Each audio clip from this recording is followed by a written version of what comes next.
we should probably get moving. And today's speaker, I want to say, I met Skye through the Tobacco Root Geologic Society. Oh, come on. Yeah, perfect. In fact, he was on the scholarship committee with me. And so this reminds me to say two things. Students working in the Northern Rockies should all apply for Tobacco Root Geologic Society scholarship. The deadline is Saturday. No pressure, February 15th. But it's an easy application. Do it. And the other thing is that is a good society to belong to because A, of the scholarships, and B, the conference is the best. It's the best conference there is going. It's a field conference, and it's a very friendly and easygoing conference, and you will look at a lot of rocks with a lot of experts and just have a good old time. So, that being said, Skye Cooley is right now living in Ronan while his wife chases grizzly bears, hopefully not the other way around. But his expertise is quaternary geology, and his schooling was Whitman College and University of Wyoming with a bit of time at Utah State. He's been kind of adjuncting around and mapping in Idaho by contract, and now that he's in Montana, we should work on trying to find some stuff for him to do here. But that being said, I think I'll just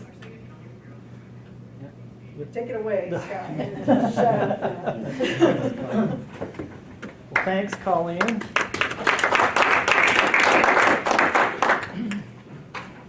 Well, thanks for coming out. I appreciate your interest in something obscure like Clastic Dikes. So let's just jump right in. Clastic Dikes and the Pleistocene megafloods of Columbia Basin, Washington, Oregon, and Idaho. I started working on Clastic Dikes in the late 90s, and it's just been sort of a hobby almost. I really enjoyed doing it, and it's a big piece of the country to cover, so it takes a long time to get the story right. But the reason I started working on Clastic Dikes was because of this map.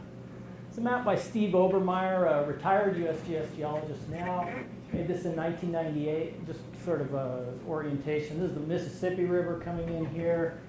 There's the Ohio River coming in here, and then the Wabash River coming in the middle. And Steve made this map simply by walking up stream valleys, finding outcrops with clastic dikes in them, and then recording the measurement of the largest or the widest clastic dike he found at each outcrop. Repeat 200 times or so, and you've got a data set that essentially maps out the damage halo from an 1812 earthquake related to the New Madrid seismic zone, which is in this part of the country. So an elegant study, a simple study, a lot of boot leather geology, and it was a map that I saw and immediately thought, I need to do that study. I need to reproduce that map using data from clastic dikes in the Columbia Basin. Almost immediately, I began finding features that were very different than what Obermeyer had reported and many others have reported. The New Madrid seismic zone simply wasn't the analog for what I was finding in the Columbia Basin. That's what this talk's about. So what is a clastic dike? Well, a clastic dike is simply a sand-filled, or maybe more precisely a sediment-filled crack. Clastic comes from the fact it's a sedimentary structure. Dike because it cuts across strata.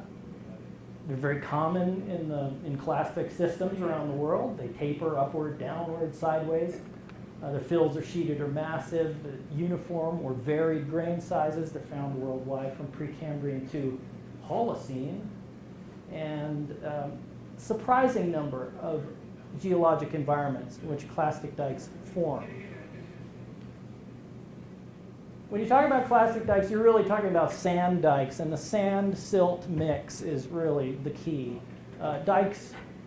Sediment gets real squirrely when you mix just the right amount of sand with just the right amount of silt, not too much gravel, not too much clay, but right in that bullseye, add a little water, shake it around a little bit, and things get squirrely in a hurry.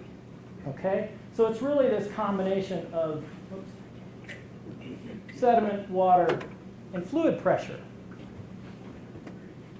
Clastic dikes are always in that mix, along with a whole suite of soft sediment deformation features that any textbook will show you in excruciating detail in figures like this.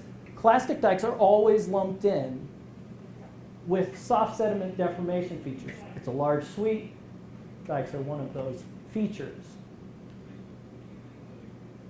But it's irresponsible for the geologist to walk up to this outcrop and look at that deformation and tie that to a trigger to say, I know what formed that. That's a fossil earthquake. That's a seismite. Because all you know is that you're looking at deformation, you've got the right grain size, you know water was involved, and something perturbed it. The wet pile of sand and silt doesn't care what kicked it. It's just going to deform in response to the deformation or to the disturbance. It's equally as irresponsible for a geologist to walk up to this outcrop and look at clastic dikes and say, I know that those were earthquake-formed features, even though the literature is rife with tying clastic dikes to seismic shaking. So, with that, here's the 4 takeaway points for this talk. The dikes are sediment-filled Hydra fractures. They are essentially propped fractures, but the system is a little different than maybe you're used to seeing. Their sheeted fills are evidence of repeated sedimentation, overloading, cracking, and reinjection. These are crack and fill composite structures. Grain size of the deposit, thickness of the deposit, depending on where you are in the Pleistocene floodway, the Missoula flood Pleistocene or Ice Age floodway, governs a great deal. And I'm positing that dike form, size, and abundance are largely a function of grain size and overall thickness of the flood deposit at any one site. The role of silt is central. Silt-sealed fractures permitted pore fluid pressures to rise and hydro fractures to form repeatedly. So those are the conclusions of the talk. Let me see if I can convince you that we're thinking this system rather than this system.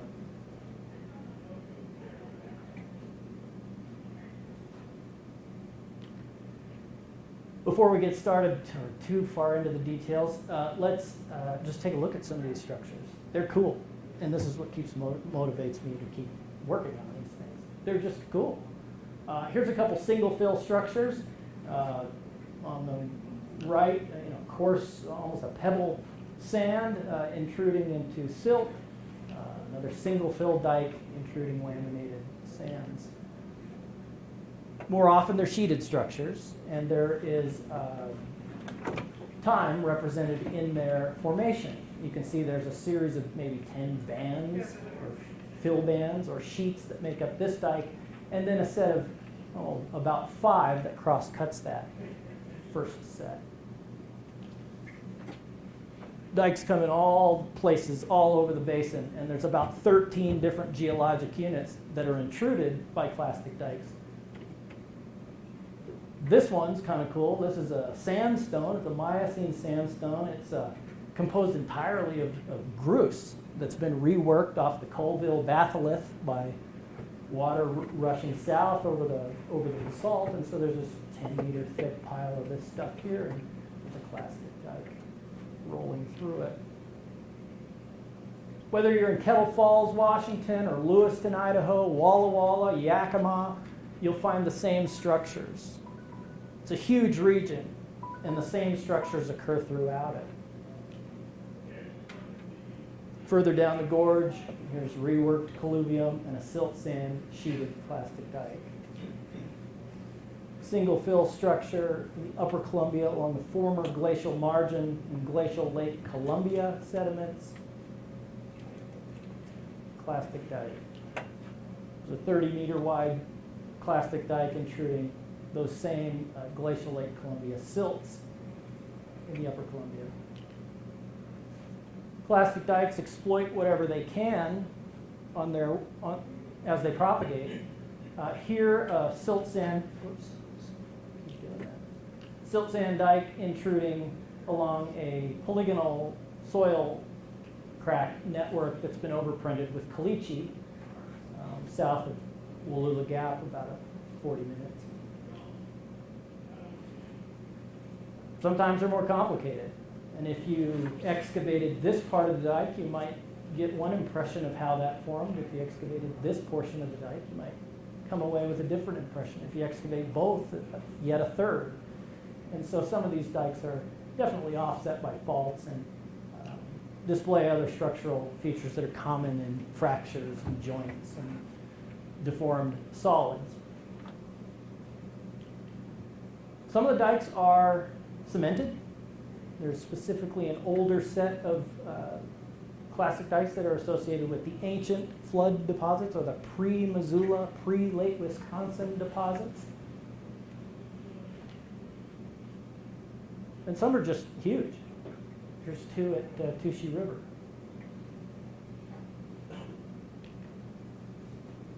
One of the things that keeps coming back to me is how pristinely these are preserved. The fine, delicate laminae, the things that should be destroyed by bioturbation or just by settling, by compaction over time, are not. They're just perfectly preserved. The original sedimentary structures are there to be interpreted, which makes work nice. So there's several proposed origins for dikes in Columbia Basin, and really there's just two. We'll just go like Yankees versus Red Sox, good versus evil on this. Seahawks versus themselves. Let's see, so earthquakes and then loading by floodwaters. So a really good paper in 1925 by a young geologist, Olaf Jenkins for USGS, came out horseback, looked at these dikes, and really did a great job describing them. He sort of throws away a line at the end that says, I don't know, maybe these are earthquake formed. Not sure. But that was the first study in virgin territory, and he did a great job. It's hard to beat that first paper. Newcomb, another USGS geologist, came out, was working on groundwater things, and sort of did some other work. Newcomb is notorious in Columbia Basin for getting things wrong, and so over and over you just read his papers and just shake your head. So of course I put him on this list. My undergraduate thesis and my advisor's follow-up article was also in support of earthquakes, because we did study these things back in the 90s and kind of went, we know lateral spreading's involved, we know these things sort of penetrate downward, but we didn't have a very good mechanism for how to form what we saw in outcrop. And so he sort of threw out this earthquake idea, like, I don't know, there's a big fault rolling through here, maybe that's the deal. But we didn't have any evidence. The floodwater loading is also as sort of throwaway lines in papers about other topics. Baker's special paper, GSA special paper in 1973 is a terrific paper. It has nothing to do with clastic dikes. But he does throw out a couple lines that just says these are probably related to slumping and forces related to floodwater sedimentation, and so there you go, and move on. Literally throwaway lines. But he nailed it. He nailed it. Woodward Clive's consulting report that basically just repeated what Baker had to say. Baker and a grad student, and then a short article I wrote for a book on the natural history of the Walla Walla Valley. So here's our hypotheses, and I think you'll find that there is evidence to support and one and not much to support the other. The field area is huge. You know, if I map a quadrangle, I need to spend at least 10 days in the field to get a handle on the geology. Well, there's probably 500 quadrangles in that field area, and so it does take time to cover the ground. It's about 150 miles by 150 miles, Priest River, Idaho, the Dalles, Oregon. This is what I'm calling the Ice Age or Pleistocene floodway. Takes you 5 hours, 6 hours to drive north to south. Takes you at least 4 at highway speeds to get across. It's a big area. My data is likewise extensive. I've got at least 450 sites where I take measurements on dikes, something no one had ever done before I started. I don't think anyone has since. Nobody's crazy enough to do this kind of work. But it's a regional problem, and it demands a regional data set. And my job doesn't demand I publish on an annual basis, so I can take all the time I want. It's also responsible to cover the ground. If you just did a study here, you would come away with one look at the elephant. And if you went around the other side of the elephant and looked at it over there, you might come away with a very different impression. It's a beautiful place. Eastern Washington, Columbia Basin is a great place to do geology, as long as you don't have to work in the boring old basalts or the Palouse loess. It is beautiful. There's not a lot of people. The people that are there are friendly. Trespassing is never really an issue. People are interested in you. There's just a lot of good exposure, and there's still a Pleistocene landscape laid out before you. The Holocene is just sort of this skiff that you can easily brush away and get right back to the Pleistocene. I've been lucky I find every outcrop that exists, period, whether it's on private land or not. I just flat out get there. And it's beautiful. It's a beautiful place to work because I just am the only person doing it, and people don't think you're out there as a geologist doing it. They just think you're some weirdo, farting around somewhere. So it's a beautiful area, and I've been to all corners of it. Let's place the dikes in stratigraphic context. Don't worry about any of this stuff on the right side. Let's just stick with the framework elements. The basalt is the bedrock. The Columbia River basalt is the bedrock in Columbia Basin. Miocene, flow after flow after flow after flow of Miocene flood basalts. And then once in a while you get a neat little sedimentary interbed or maybe a wedge of sediment pouring off from surrounding mountains interfingering with those flood basalts. So the basalt is the bedrock. On top of the basalt is about 150 meters of what I'll call basin fill sediments. Terrigenous, continental clastic system composed of fluvial, lacustrine, overbank. There's some loess, there's paleosols, there's great mammal fossils, and there's tephra. It goes by various names: Ellensburg Formation, Ringgold Formation, depending on where you are. Further down the Columbia Gorge, it changes names another dozen times, but it's essentially just a continental clastic system overlying the basalts.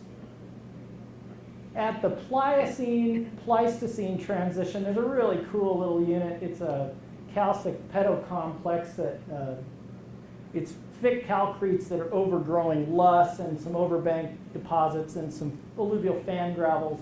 It's this really neat, thin, maybe 20 meters thick Plio-Pleistocene unit. I'm actually leading a field trip on that in a month from now for some Seattle geologists. But it's this transition between Pliocene and Pleistocene. And above that is the more familiar Ice Age stratigraphy. There's 4 parts to that. There's the ancient flood record that's sort of cryptic and not well exposed and sort of been largely wiped out by later Missoula floods. But it's there. So you have the ancient Pleistocene flood and flood-related sediments. Then you have the Palouse loess, which is present throughout the entire Pleistocene. And then you have the more familiar Missoula flood sediments, the channel gravels, the eddy bars, the coarse high-energy fraction, and then you have the familiar tushy beds or slackwater rhythmites, the finer backwater sediments. Placing clastic dikes in that context is pretty easy. Almost all of them come from that Missoula flood sediment body. Some come from those ancient floods that are also Pleistocene. So all of the clastic dikes in Columbia Basin, except for a few extraneous throwaway features in the Ringgold Formation, are from Pleistocene time. So as a field geologist, my first task that I assigned myself was to really figure out, which way do these things taper? Is there evidence for upward or downward emplacement.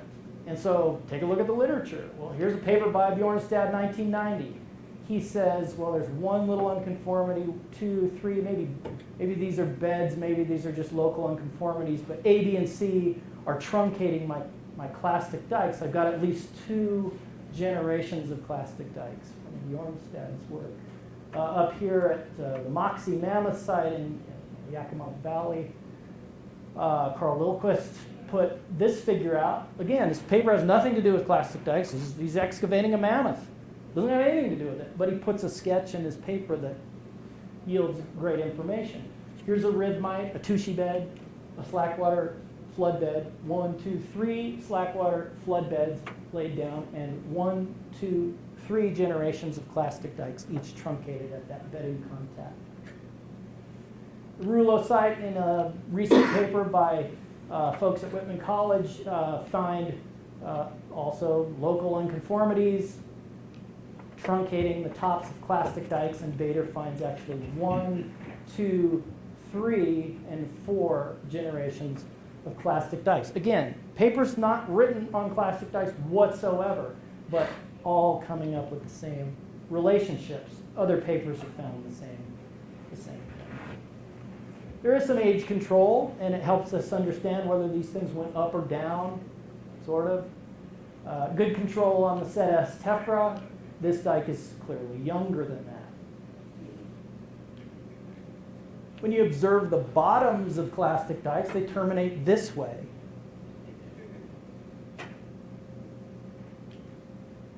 Stratigraphic evidence also provides pretty good control on that. Here's a few meters of conglomerate called the Snipes Mountain conglomerate. It's a latest Miocene river gravel, and then unconformably overlying that is tushy beds or late Wisconsin Missoula flood deposits.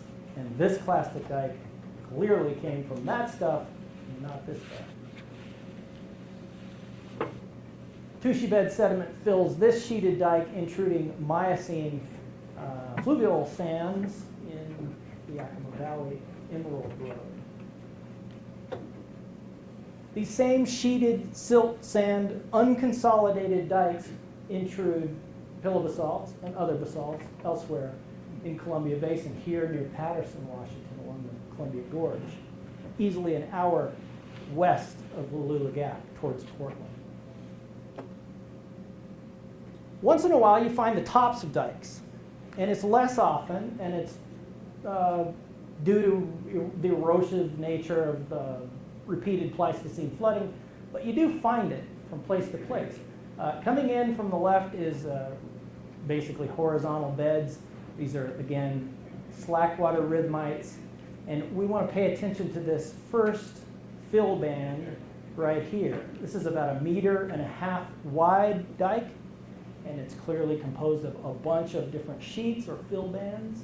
But let's pay attention to this in the next slide. The strata comes across and goes from being a bed to being a band, from being a deposit to being a sheet in a larger structure. This group of bands intruded later along that first weakness. So we don't see the tops of these bands, but we do see the top of this one. That's pretty rare. Other evidence is clear. There just simply is no place where you can point to, oh, there's a sandy bed that got liquefied at some point, and I see ascending features that may or may not form sills or small volcanic edifices, as Obermeyer reports in the New Madrid zone. Everything points to downward intrusion. The relationships are clear. And it's not in those big spectacular features, the 2-meter wide dike. It's not in the multiple banding. It's not in that you find the answers. It's in these simple, quiet structures that you might walk past. But this is the rule. This is how dikes form. It's this scale at which that banding begins. And it's probably this scale that each pulse of cracking and filling takes place. So here we see the top of a rhythmite, the fallout from settling out of the slack water. sediments here, silts being deposited, and then above that, the next tractive bed load from the next high energy flood coming over the top. That dike originates in that stuff. Here's parts of 4 ribmites. Don't worry about 1. Let's just take a look at 2 and 3. The base of the ribmite is here in black, and the top of the ribmite is here black. And so the first portion of that bed deposited is a bedded sand. That's your bed load coming in. And then a massive dropout of your fine sand and a little bit of silt being mixed there, so a massive suspension settling. And then this longer period of mostly silty material, a lot of water, a lot of pore space filled with water settling out. And you see this twisted look. So you see this contorted bedding yielding a clastic dike. In the bed right above it, you see identical stratigraphy. Same bedded sands, a massive sand silt, and then a contorted upper, a dike coming from another bed out of the screen, comes from that same contorted layer here at the top of the river. I'm going to skip that. Once in a while, I have to go to outcrops that other people have seen, and sometimes you get involved with ones that hundreds of people have gotten off the bus and looked at. This is a famous place in Lewiston, Idaho. There's probably 2 outcrops if you're going to go look at geology in the Quaternary in Lewiston, and this is one of them. Literally hundreds of people have gotten off and looked at this clastic dike and gone, cool, yeah, that's great. I actually got my ruler out and measured the thing in order to say, even at the most visited outcrops, if you take a little data, you probably yield some new understanding.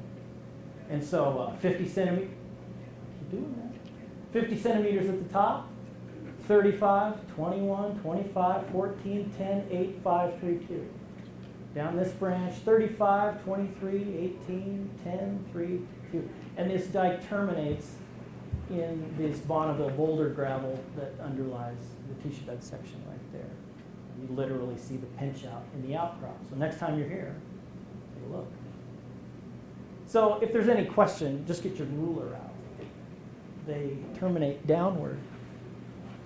Let's look at rumpled silt skins, flute casts, and slurry walls. So sheeted clastic dikes, the sheets, the fill bands are usually sandier material, not always, but generally sandy material.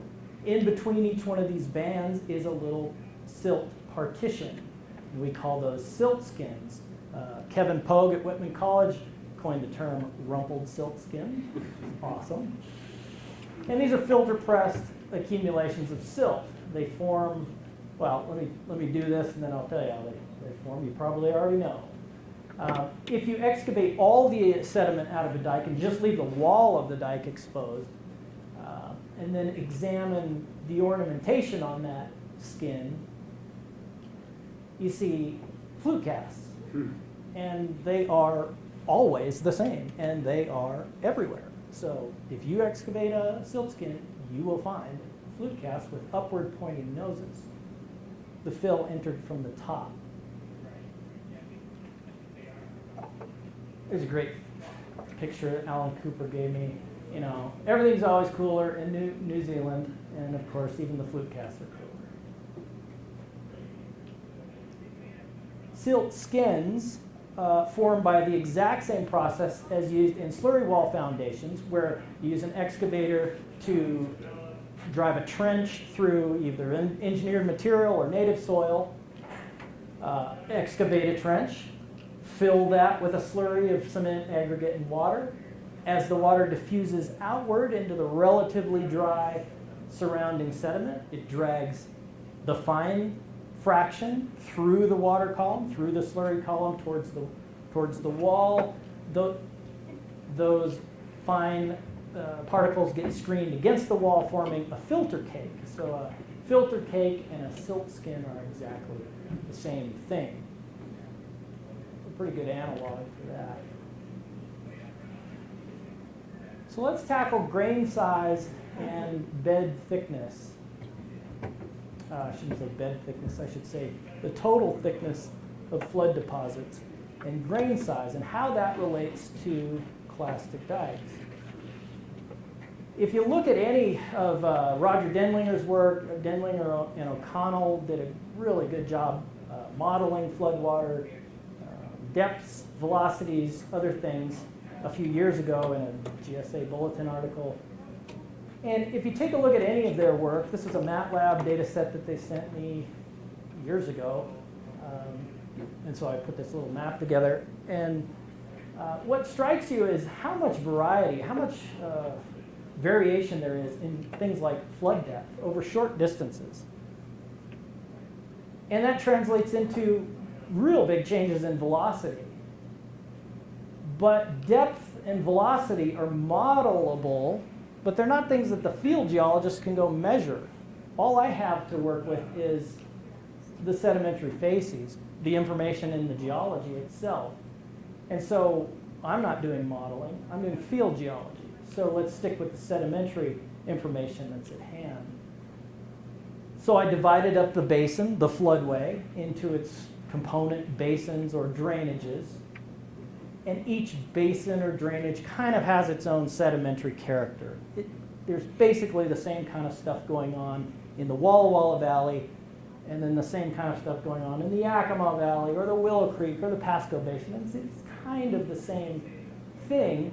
Different basins will change, different valleys will change, but I think you can break up the Pleistocene floodway into valleys and basins pretty easily and then assign some sort of coarse basic category, such as a fine facies. This is typical of the Willow Creek Valley, silty rhythmites, and clastic dikes.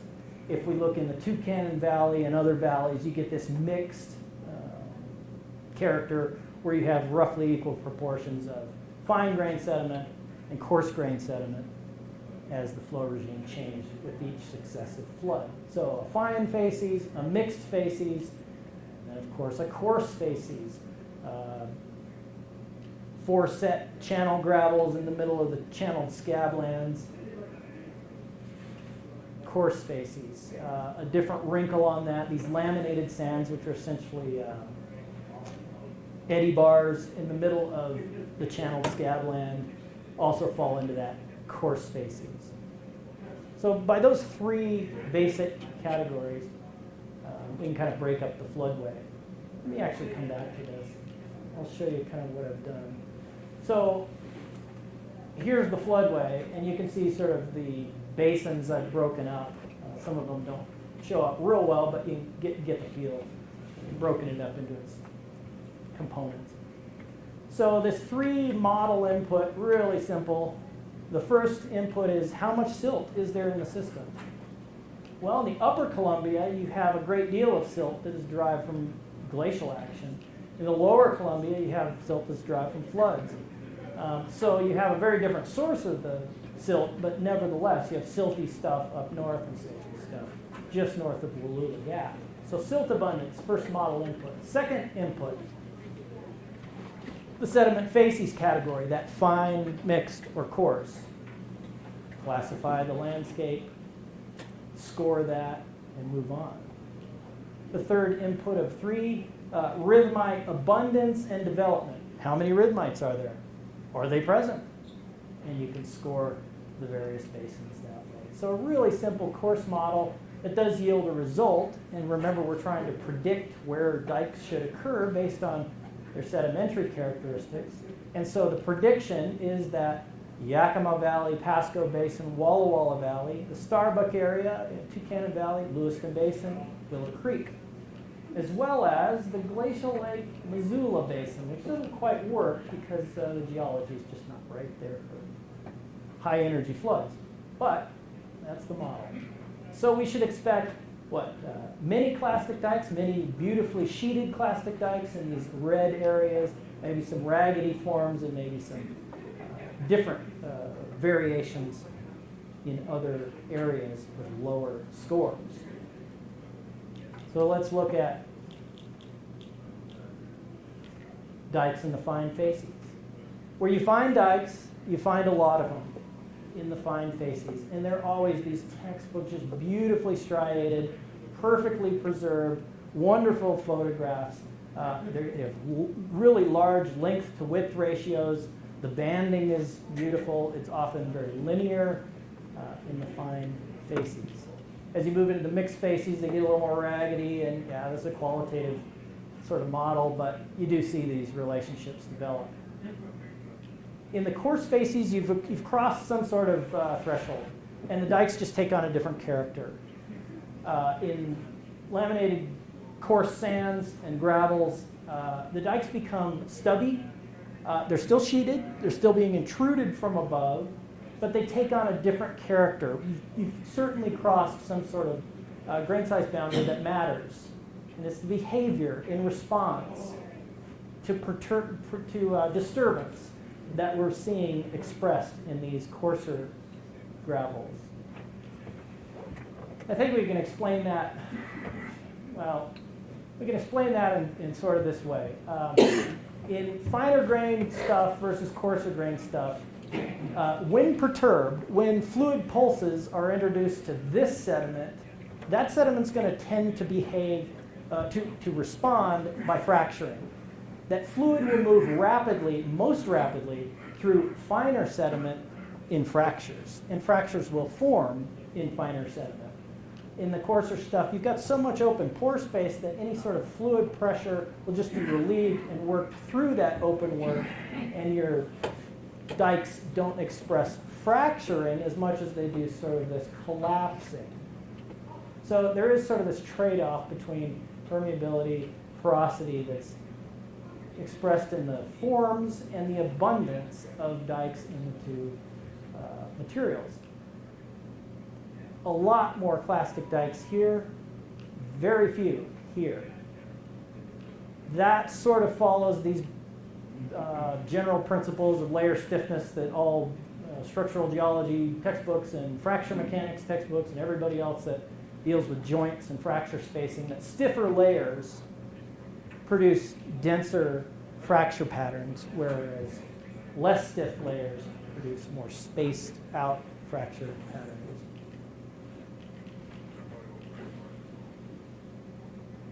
So how sheeting forms. Sheeting is the key to understanding these dikes. And I can't say that's true for all clastic dikes, but for these in Columbia Basin, how sheeting develops is the key fact to understanding that. And when we say sheeting, this is what we're talking about. There's 40 sheets in that dike, and I've counted as many as 140 in some dikes. Yeah, it's a pretty spectacular structure. At each outcrop, I do the same thing. I count every dike I see. I excavate every dike I see. I take a width measurement and a representative width. I don't, have a ladder with me and all that, but I try to get a good handle on what I'm doing as far as each dike, representing that dike. So I take a width, and then I count the fill bands. And in a dike like this, it's pretty easy. They're right there.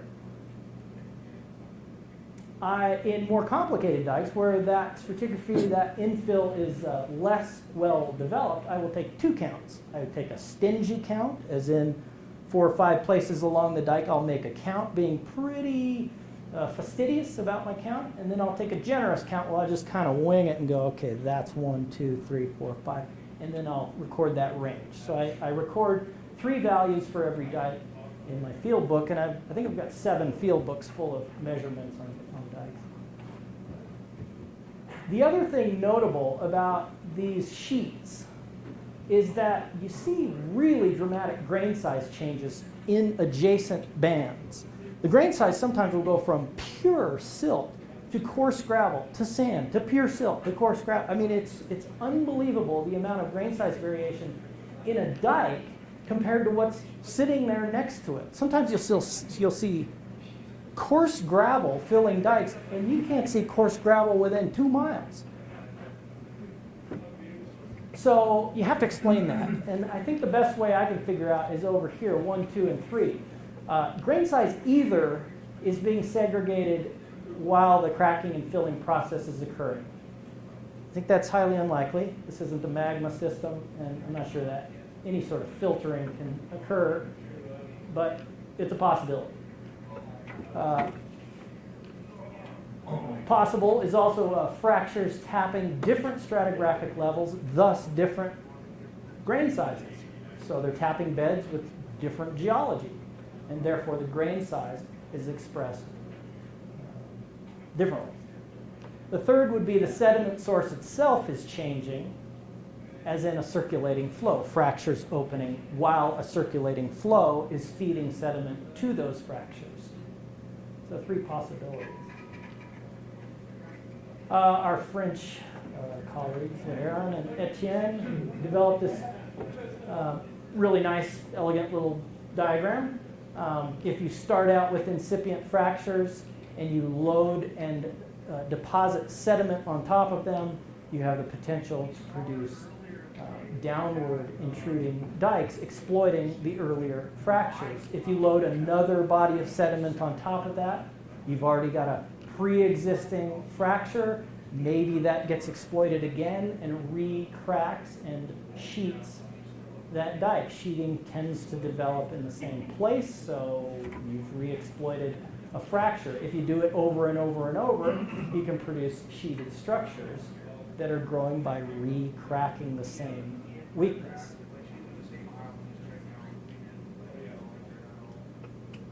But here's the thing. I remember, as an aside, I used to be a soil scientist for a tribe, Indian tribe up in eastern Washington. And the worst days were when the old ladies would come in, the little old ladies would come into your office and poke you and tell you you weren't doing your job.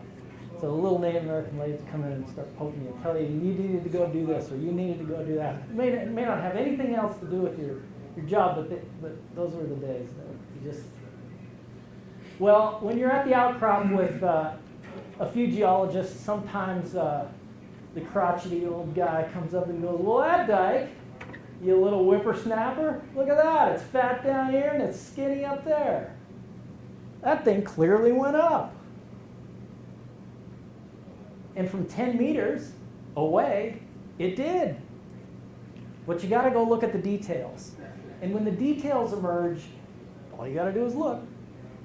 A different story emerges. So we've got a grading system, right? Bed A, bed B, bed C, bed D. We've got sediment piling up, and at each bed depositional event, maybe not each one, but several, we've got injection of material into fractures.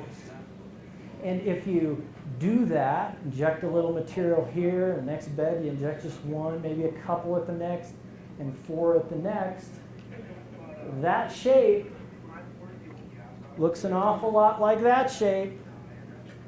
But what you're not seeing from this distance is the truncations at these bedding contacts.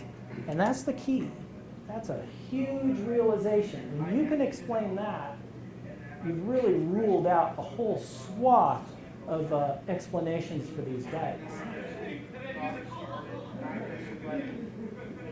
Developing that idea a little further, if you look around the basin enough, and believe me, I'm trying, thinner beds, thinner deposits. So if we look at the total thickness of a deposit, say take the main stem Columbia Valley. The main stem Columbia Valley only received water from about 10 Missoula floods. That's pretty well established. Where elsewhere in the floodway saw 40 floods. Some in the northern tier maybe saw as many as 89 or more. But we know every flood made it through Wallula Gap. They took different routes to get there through time as the floodway evolved. And so you've got different numbers of flood beds deposited in different portions of the floodway. Sometimes you only have 5 or 6 flood beds deposited. Sometimes it's 10 or 12. Sometimes it's more. And what I'm saying is, in my data set, I'm seeing this relationship pretty clearly, that fewer flood beds yield fewer sheets and thinner dikes. That is, fewer floods equals thinner dikes. Wide dikes only occur where you have the preserved record of all of the floods, or pretty darn near all of the floods. Let's talk about Hydra Fracture a little bit. I won't go into excruciating detail, but at the beginning of the talk, I lumped clastic dikes in with soft sediment deformation features. But dikes span the transition. They definitely behave in a brittle system in certain circumstances and behave ductily elsewhere. But this sheeted, unconsolidated silt sand dike intruding into basalt bedrock didn't behave in a system involving ductility, right? This is definitely a fracture system, and Hydra Fracture offers our best explanation. You guys are probably familiar with fracking, oil industry standard practice, and let's just recall some of the basics that a Hydra fracture is often pictured like this. It's a blade-like or wing-like structure. It's got a certain aperture, that is, it has a certain volume, and it's migrating outward along a fracture front that is essentially an arris or a knife edge, right? So they're blade-like forms that are propagating out into the formation. Here, shown from the wellbore, propagating in the O1, O2 plane against O3, widening against O3. Just reviewing really quick, you shut in a well, you start jacking up the pressure in that shut-in portion. At some point, you're going to propagate hydro fractures into the formation. You've got a perforated casing, you know where you're going to push those fractures. So if we walk our way up from reservoir pressure, start pumping, at some point we start to exceed some of the rock's ability to resist. We pass this principal component of O3. At some point in the future, the formation fails, so we reach our formation breaking point.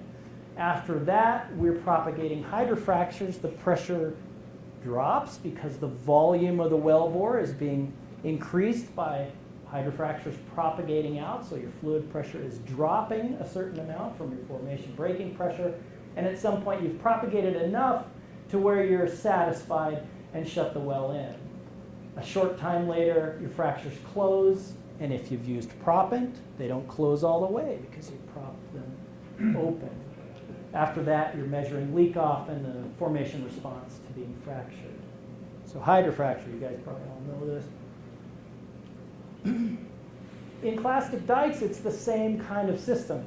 This should be tilted 90 degrees so it actually goes down, but it worked better on the page if I did it this way.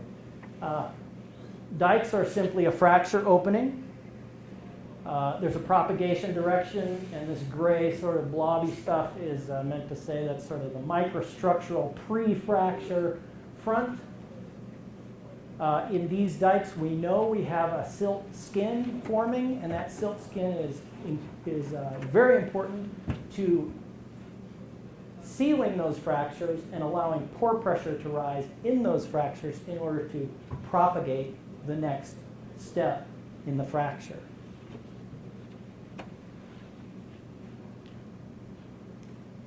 Now, hydro fractures are often pictured like this, right? Simple structure, wing-like, blade-like, but probably they're a lot more irregular than that. And the fracture front, clastic dikes, are simply just propped fractures, so the fracture mechanics determine their geometry. Here's an example of a time steps through an experimental fracture front. So the fracture starts here and propagates out, and as it gets further away from its origin, it becomes more and more tortuous, more and more irregular. So the final fracture shape is very different than the initial shape. In clastic dikes, I think we see the same thing.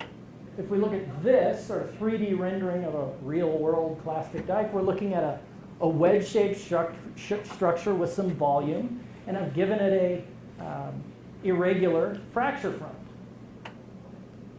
Now here's the profile of that same feature. If we slice the feature at A, slice the feature at B, slice the feature at C, and then look at the cross-section of each of those slices, Each of those slices would represent an outcrop cut face. We see very different looks to the same feature. And if you saw this form, you might say that, oh, these clastic dikes go up and downward. You might get the same impression from this. Oh, these propagate upwards and downwards. But 2 out of the 3 are giving you a false impression of the feature.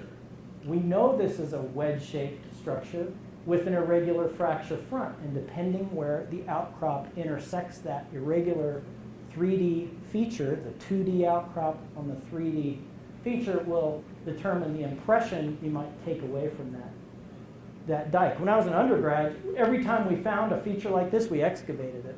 And every single time, like dozens of times, we would find that come and join with a larger structure that always widened upward. So the real question is, if these are earthquake features, which many have sort of knee-jerk reaction said they are the faults in Columbia Basin capable of generating large earthquakes? Well, I'll tell you right now, I don't know. But the USGS might know. Here's what the USGS says. It's yellow. And yellow means not that bad, not that good. So yellow, that's what they tell us. Columbia Basin has never been thought of as a high seismic risk area. It's just not a big generator of major earthquakes. Mike, not a lot coming out of there. At times. At Not a lot of big ones historically. That's right. Small earthquakes all the time. Big earthquakes, not so often. The clue or the Cle-Elum Wallowa lineament is the local segment that cuts through the field area as part of that larger Olympic Wallowa lineament. And we know there's Quaternary to Holocene offset on faults that make up this composite fault zone. The biggest earthquake in the area, if you kind of squint at the data and turn your head sideways, you might be able to push that magnitude to 6, but it's probably more like 5.8. It was that 1936 state line earthquake at Yuma Pine. The felt area was considerable. This is right near Walla Walla, where the epicenter was. But in 1936, I think there were 6 seismic stations in the region, and it wasn't until the late 60s until this was a fully instrumented region. So the biggest earthquake we have in the instrumented record is modest. There is this North Cascades 1872 quake, again, long before instrumentation, and only newspaper reports to really nail that down. That's sort of been settled by some people at USGS, so I tend not to put too much emphasis in the Seattle group. But here's that clue. The topography is obvious. There's a major fault system working through there, and we should respect that fault system. It's a big deal. Clearly, earthquakes are possible. So let's look at what limits we can impose on soft sediment deformation, clastic dikes perhaps, based on this relationship developed by Golly, compiled by Golly. So several different curves compiled from data sets around the world, charting magnitude of an earthquake versus distance away from the epicenter that you should find soft sediment deformation forming. And for our part of the world, the maximum credible earthquake is somewhere in that 6.5 to 7.0, and so that would translate into maybe 150 kilometers away, and 6.5 would push us somewhere in the 75. So between 75 and 150 kilometers away, you can find evidence of shaken sediments in the form of liquefaction features. Well, I've plotted a bunch of data that I've had, and most of the clastic dikes are plotted here. Most of the dikes I've assumed, I should back up here. I've assumed an epicenter along the Clue and just centered it at Wallula Gap. There's good evidence of faulting there. it's as good a place as any. And then just run a distance measurement to all of my clastic dike sites. What you see is that, yeah, there's a heck of a lot of dikes within 150 kilometers, but there are also dikes out to enormous distances that have nothing to do with the capability of local faults to produce earthquakes. So something else is going on here. This data down here are is just the facies model results that I came up with earlier, and the darker red colors are the places where you have high scores on that facies model. So silty stuff, lots of rhythmites, lots of potential to form clastic dikes, the right grain sizes, a lot of material deposited. So there's something going on here that doesn't involve earthquakes, or doesn't involve earthquakes from a single epicenter. Here's some maximum width data on clastic dikes in Columbia Basin. Here's the floodway, and then maximum width in 3 categories, and I've just lumped them into 3 broad categories. Most of the dikes occur in those lower basins, but large dikes, 60 centimeter wide dikes, occur up here in the upper Columbia. 30 centimeter wide dikes occur in the upper Columbia. So there seems to be this real divergence in where clastic dikes occur.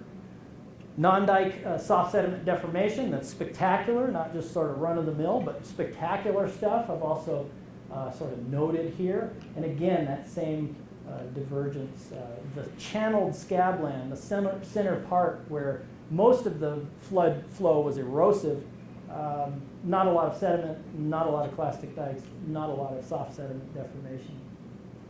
Rhythmite counts are either compiled from other people's work or from my own. Lots of thick flood beds up here, fewer down the main stem Columbia, lots of thick flood beds here at Lewiston, Yakima, Umatilla Basin, even in Asotin Creek. So this lower portion of the basin, above and below Wallula Gap, accumulated a great deal of flood sediment. Here's that facies model, the scoring from that earlier approximation, and then sort of putting that all together. So floodwaters spilled from here, rushed into Glacial Lake Columbia during a large part of their run, spilled across the channeled scablands in mostly shallow channels, and then collected in huge deep basins here, back flooded against the Wallula Gap constriction, dumping their sediment loads, and then draining, getting confined again here along another bedrock constriction, dumping their bed load here and doing so again. So clastic dikes occurring in those deeper, thicker basins where more floods occurred. Just a composite figure. I'm not sure I figured this out. This figure is sort of too messy and it has problems, but I think I'm honing in on something that is actually happening. I think a convergence of factors. You could look at these yellow dots and say, well, of course those are earthquake features. They all cluster along the Olympic lava lineament. Of course they are. But you've got no liquefaction and no evidence of liquefaction. You've got downward terminating dikes, and you've got dikes that are forming in an aggrading system over and over and over, coincident with Missoula flooding. So it's a coincidence that these occur here because of the topography, that abundant dikes occur in fine facies basins. The largest dikes occur in the thickest deposits, here. And the largest dikes occur where the most floods flowed.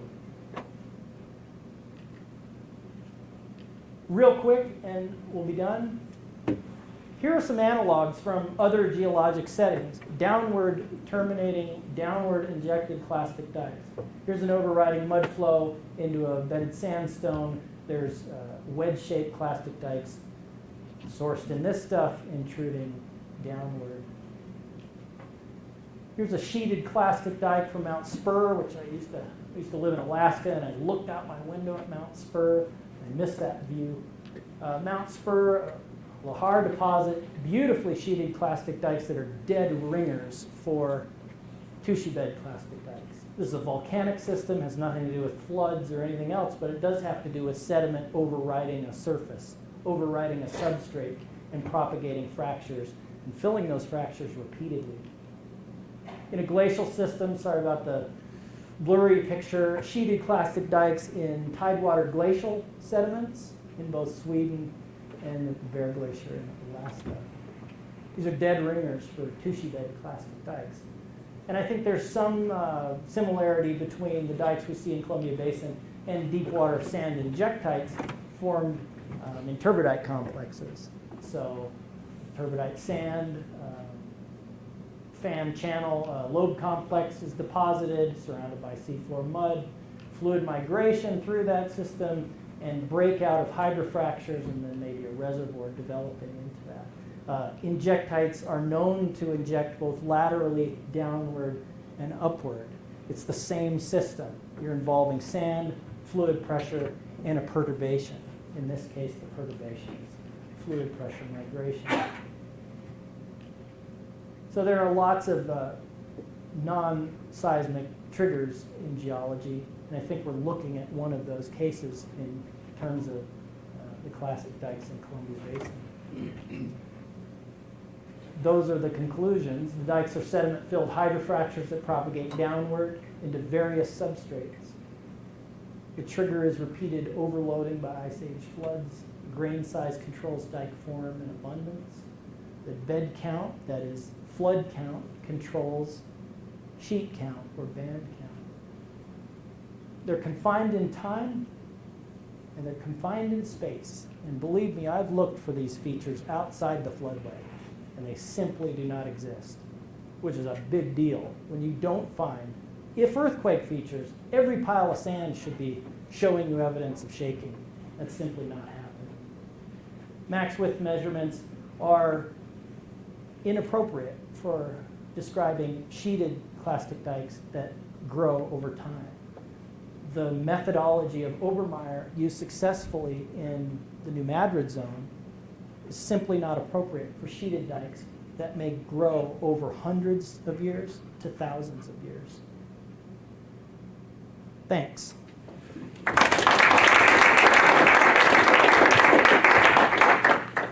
So I've probably taken all your time. If you have questions, I'll stay as long as you want, but if you have to go, go.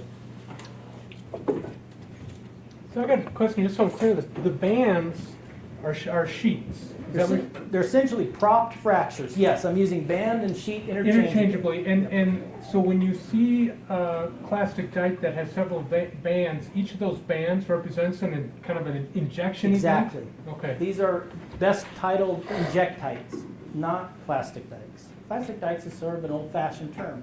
These are injectites. Yeah. Is there any chance that you could get a pulsing of increasing and decreasing pressure Absolutely. in a single event that Absolutely. would cause multiple bands? Right, so cyclic loading is the name of the game when you talk about earthquakes, shaking, soupy sediment. Yeah, so you're saying this, yeah, and yeah, sheet. Absolutely. Problem is the stratigraphy doesn't support that. No, I meant in a single flood. I think that's right. Oh, okay. I think that's right. Small packages of bands absolutely form together. It isn't 30. It's somewhere in the 3 to 5. Yeah. So you talked some about the faults and earthquakes, and there weren't a lot. But one thing that there is close to that basin are volcanoes. And those volcanoes have erupted. When Yep. volcanoes erupt, they make some kinds of shaking. Absolutely. I don't know what the magnitude is compared to earthquakes. I also don't know, if a seismometer would register it though. Yep. Okay. Could you talk a little bit about that and whether and those volcanoes, they've lost their tops. Okay, so which has got to be a more traumatic event Sure. seismically than just spewing some lava out a hole and you make the cone a little bigger. Okay, so let me just say two things about volcanic tremors. Would be called earthquakes. And so those would be registered as any other earthquake would be. It's just a shaking and the dissipation of energy through the crust, so that attenuation through the crust. So no matter what caused it, the subduction zone offshore, volcanic magma moving around at depth, shaking is shaking, it's going to register the same in eastern Washington sediments. The other thing that's great is eastern Washington is downwind of those quaternary volcanoes in the Cascades, and so everything they spew out gets piled up over there.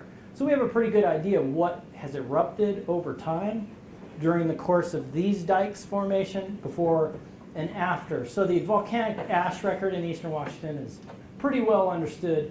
There aren't a lot of major eruptions, but there are enough to where we understand the stratigraphy. So if there were a lot of eruptions that corresponded with, if there were a lot of ash beds that were dated right to the age of these dikes and other Pleistocene deposits, then there may be an avenue to explore.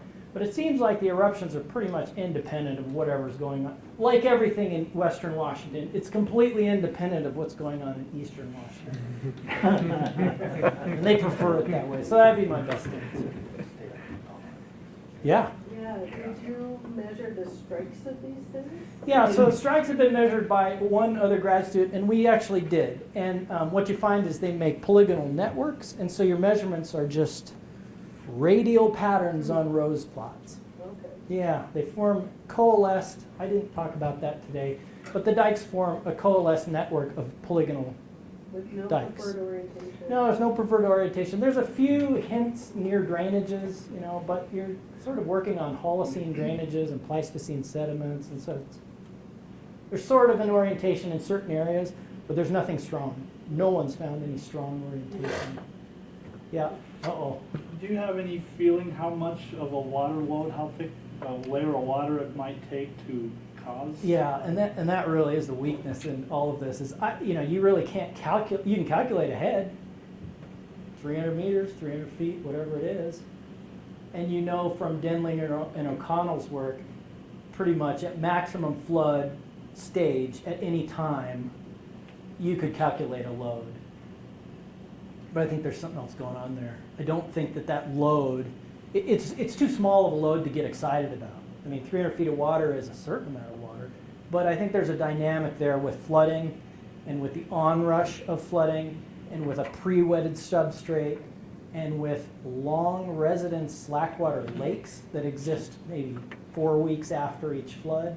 I think there's a lot of soupiness in that system, and there's also something that's happening to draw pressure, to draw propagation downward. It's happening just below the surface. I'm not sure head does it, just floodwater height does it, but there's something there. I don't know if I'm smart enough to figure that out. But yeah. Yes, others? Do you buy it? I'd like some criticism. Is there anything that you go, there's no way that I've seen these 100 times? Is there anything? Because I'd like it. Yeah. Plastic dikes. Yeah. Like ancient plastic dikes. I mean, you never seen a sheeted. Sheeted dikes are rare. And I think that sheeting is the key. Like I said, Yeah. the key to growth in a dike here is the sheeting. If you're going to use Obermeyer's technique to assess these dikes, you measure the bands. You don't measure the dike. You measure the widest band you can find and then map that maybe. I haven't done that because, frankly, there's an awful lot of uniformity in band thickness, and I think it's more controlled by the fracture mechanics in the material than it is by any sort of head or disturbance or any sort of energy imparted. I think those sediments are just responding to deformation or disturbance in a way that propagates about a 3-foot crack, and that crack builds enough pressure to go another jump and another jump and another jump. I think that's all that's happening here. They're short steps. Yeah. Could the floods have triggered earthquakes? Yeah, and I've written that. Yeah. Good idea. So what's your idea? Just when you think about fracking, like when you add water, you lubricate and things can move. So in a big flood, maybe things that were about to earthquake suddenly go, and that's sort of like. So you're lubricating faults. Yeah. Yeah, I like it. So it's it's a little bit both. Kind of a. I like it. By the floods. Kind of Very millennial of you. Yeah. Can we all get along? together. Yeah. I think that's right. And also just think about the rumbling that a huge wall of water would produce. I think that might be, I've written that, said that, you know, maybe the reason you see these same dikes over a huge region is because that rumbling flood is just shaking the ground at magnitude 5.5 or whatever, everywhere it goes. So, nice. We think alike. You know, Yeah. the rocks got scared. The material that these dikes form in, Mm-hmm. or sever, has different mechanical properties. Yes. And so some of it is probably more coherent. Yes. Young's modulus, or all these things that civil engineers talk about. Yes. I would think that for a material that's, I'll say, more fragile, that these dikes would go in longer bursts when, you know, the length. I like it. I don't know that it would get a lot wider, but if you're talking about these events sort of splitting Mhm. it, if it's a very soft thing, you'd think it wouldn't really split very much, because it would deform, it could deform elastically instead of breaking. Mhm. And is there some systematic relationship between these breaking lengths or something and the actual geology of what's breaking? Yeah, I think you're right on. I haven't figured it out. I don't have an answer for you. What I have observed is that in every single band, you see it broken up into vertical partitions. There are literally changes in the sediment infill, like changes, you know, it'll be stacking this way, and then at some point it changes and goes this way. And I think that's evidence. And it seems to be on about the meter scale that these fractures are sort of pulsing. So I don't know a whole lot I can add to what you added, but yes, there's different properties of every substrate. I think the commonality is the floods and the role of silt. Those two things are big, and once you're playing in poor fluid pressures with silty, sandy sediment that is dry enough to behave brittly, there's a lot of opportunity for stuff to favor this kind of dike development. And then is there any consistency in the spacing between these fractures? Yeah, spacing just seems to be more dense in finer grained sediments and less dense in coarser grained sediments. And that's just sort of a basic principle. Yeah. Related to that, could any of these be desiccation cracks? That was one of the original 4 ideas, and there just isn't evidence for it. You should see salt. You should see desiccated surfaces. You should see mud cracks, abundant mud cracks. And what you see maybe is those incipient fractures, you know, shallow soil crack polygons being exploited later by infill, fine. But there's 3 or 4 different things that can make fractures in soil surfaces, especially in flooded regions that are just barren wastelands after each flood and after each flood drains away. So I don't know. Yeah, probably. But I don't think the fractures being filled this way is possible with just passive infill into desiccation fractures. And then maybe you touched on this, but would you expect to get banding from an earthquake sort of mechanism? I think that was the same question. And sheeted dikes do exist elsewhere in sedimentary systems. I've seen them all over the world in people's papers. There is a huge bias towards earthquakes in the geologic literature, and there's been some pushback against some of that. There's been some recent articles that have come back at a lot of this knee-jerk reaction. But sheeted dikes occur elsewhere. It seems to be always involving pore pressure, always involving silt-sealed fractures, and overriding loads. And other than that, I don't see any evidence in earthquake situations where you're systematically producing or consistently producing sheeted dikes. Just the opposite. Most of the time, they're massive fill, single event structures. Bed load traction as a, For separating Yeah. the substrate? Yeah. Okay, we'll put it on the list. Yes, sir. Did you see any, or have you looked for anything upstream of the dam, the lake? of the Of Dikes. Priest Lake essentially, or Well, I was thinking up the Clark Fork. of the Clark? I have poked around, yep. Never seen any. Haven't up found, there. I've found the wedges that Larry's reported and Michelle Hansen's reported, never seen any classic. Okay. That makes some sense. Yeah. I've never seen one. Thanks, you guys. Thanks. Appreciate it.